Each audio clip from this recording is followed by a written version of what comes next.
Thank you. Next question, please. Yes, good evening, sir. Good evening. Mr. Didat, it is quite certain that you've made some deep studies into the Bible. And now, any casual reader of the Bible will know, as you will admit, that the Holy Spirit is spoken of as being present on the earth since creation. In Genesis already, the Spirit of God moved upon the deep. But Jesus spoke of the Holy Spirit coming in a different way. As one of the former questioners was confused, you see, because it is quite easy to become confused with this vast crowd. You must be quite at home with a crowd like this, but you know, and we're not trained for these things. No, so what is the question? The question is this, Mr. Didat, do you admit that the Holy Spirit was on earth? You proved that, in fact, all before Christ, right from creation. When Jesus spoke of his coming, of the promised comforter, surely he spoke of the Holy Spirit as coming in a different way. Because formerly, the Holy Spirit abided with them, but now he would live inside of them eternally. It could not be Muhammad as you, or the Quran, the teachings of Muhammad, because it speaks of a person, a he. Muhammad is not with us now.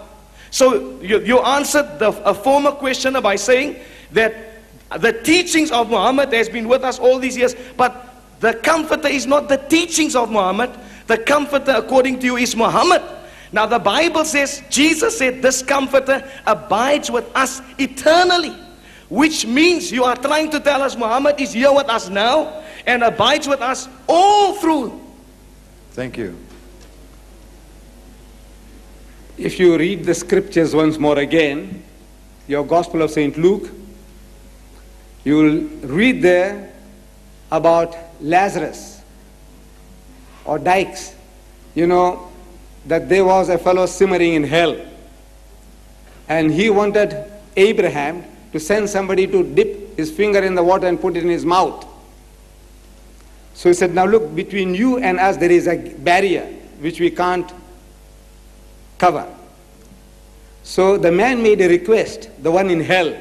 He said, allow me to go back and warn my brethren about the punishment that is awaiting them here if they don't mend their ways.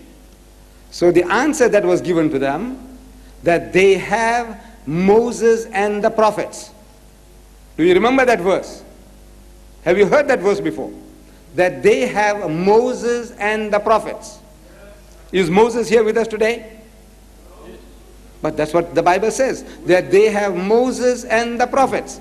So Moses and the prophets, what it means is this, that in their teaching Moses is with you. The prophets are with you in their teachings. Likewise, in an identical manner, Muhammad is with us in his teaching. You don't have to be physically present. Jesus is with us in his teaching. The words which he gave, they are with us. So he is with us. Moses, the teaching he gave, the 10 commandments, they are with us. Moses is with us. So it is not a physical with and not with. It is the teaching that we are talking about. That in the teaching, Moses is with us. In the teaching, Jesus is with us. In the teaching, Muhammad is with us. And Muhammad's teachings are going to abide forever. And Jesus told you, and I kept on repeating, that he says, if I go not away, the Comforter will not come. But if I go, I will send him. In other words, he was not talking about the Holy Ghost, because the Holy Ghost was helping him in his ministry, helping the disciples in the ministry. And as you said, from the beginning of creation, the Holy Spirit was with everybody. So he was not talking about that. He's talking about somebody who will guide you into all truth, solve all your problems. And for 40 years I've been asking learned men of Christendom, including your good self, I only want one new thing that the Holy Ghost gave you in 2000 years, which Jesus Christ could not have given you because of your hard-headedness. Brother, thank you very much. Could I put it to you this way? There are, besides yourself, there are 1, 2, 3, 4, 5, 6 people standing.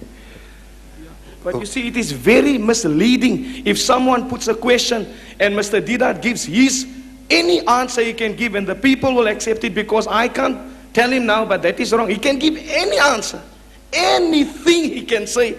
But because I must get off now, it means everybody will go away with his answers. So the questioning is even more dangerous than the lecture.